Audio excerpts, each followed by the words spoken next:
दोस्तों, time travel यानी समय यात्रा के बारे में सब कोई जानना चाहते हैं। हमने टाइम ट्रैवल के बारे में सिर्फ कार्टून में ही देखा है, लेकिन ऐसा कैसे हो सकता है कि कोई समय में यात्रा कर सके।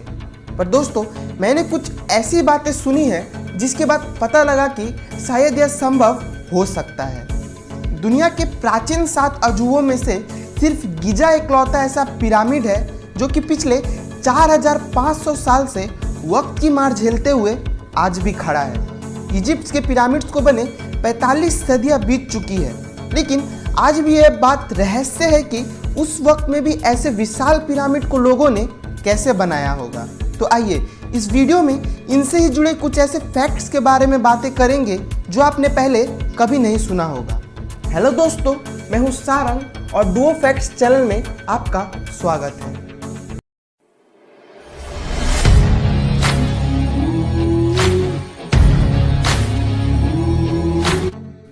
फैक्ट नंबर 1, जॉन टिटर एक ऐसा इंसान जिसका कहना है कि वो साल 2036 से आया है। 2 नवंबर साल 2000 में एक इंटरनेट डिस्कशन फोरम में जहां पर लोग आपस में बातें करते हैं, उसमें एक नया सदस्य जुड़ा जिसका नाम था जॉन टिटर, और उसने वहां पर अपने बारे में कुछ ऐसी बातें बताई जिसे सुनकर लोग हैरान रह गए।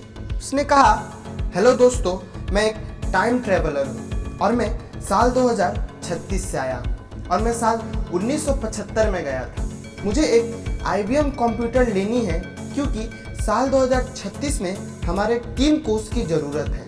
1975 से 2036 से वापस जाते समय मैं बीच में साल 2000 में रुक गया क्योंकि मुझे देखना था पास्ट कैसा होता है। इस मैसेज ने पूरी इंटरनेट की दुनिया में तहलका मचा दिया। कुछ लोगों का यह मानना है कि यह कोई फेक प्रोफाइल वाला आदमी है जो कि पब्लिसिटी और फेमस होने के लिए ऐसा कर रहा है। पर कुछ लोगों ने उसकी पोस्ट का रिप्लाई करते हुए पूछा कि अगर आप सच बोल रहे हैं तो इस बात का सबूत दें। और उसके बाद जो उसने भेजा, उसने सबके होश उड़ा दिए। उसने अपने टाइम मशीन का डिज़ाइन पोस्ट किया, यहाँ तक कि उस टाइम मशीन की असली तस्वीरों को भी पोस्ट की। अब आपके मन में यह सवाल जरूर आ रहे होंगे कि अगर वो सच में भविष्य से आया था तो उसको पता ही होगा कि आगे क्या होने वाला है।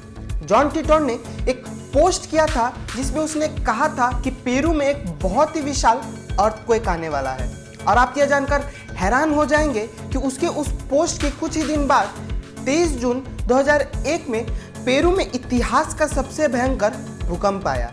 24 मार्च 2001 को जॉन टिटर ने अपना आखिरी पोस्ट किया। मतलब इस आखिरी पोस्ट के बाद उस अकाउंट से आज तक कोई पोस्ट नहीं हुआ और एक रहस्य बनकर वो इंसान हमेशा के लिए गायब हो गया। फैक्ट नंबर 2, ये सोच पाना भी मुश्किल है कि 4500 साल पहले बिना किसी टेक्नोलॉजी और सुविधा के इतने बड़े पिरामिड्स कैसे बनाए गए होंगे।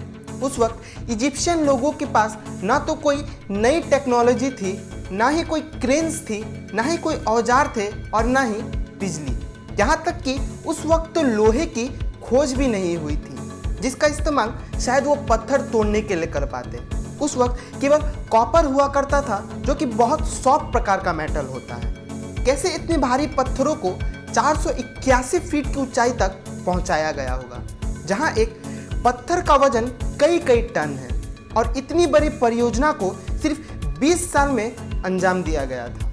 इंजीनियर्स भी मानते हैं कि आज इतनी एडवांस टेक्नोलॉजी होने के बावजूद भी ऐसा एक दूसरा पिरामिड बना पाना नामुमकिन है। गिजा का महान पिरामिड बनाने में 23 लाख पत्थरों का इस्तेमाल किया गया था। कैसे इतनी भारी भरकम पत्थरों को एक के ऊपर एक रखा गया होगा। खोजकर्ता आज भी यह जानने के प्रयास में जुटे हुए हैं कि उस जमाने में कैसे इस असाधारण काम को अंजाम दिया गया होगा।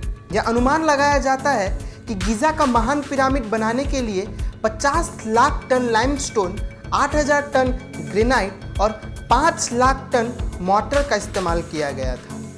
तो बताना मत भूलिएगा कैसा लगा आपको ये अमेजिंग फैक्ट्स जानकर। ऐसे ही अमेजिंग वीडियोस के लिए हमारे चैनल को सब्सक्राइब और वीडियोस को लाइक कीजिए और इस बेल आइकन को प्रेस कीजिए ताकि हमारे वीडियोस की नोटिफिकेशन सबसे पहले आप तक पहुंच सके। मिलते हैं आपसे अगले वीडियो में, तब तक के लिए खुश रहिए और सुरक्षित रहिए।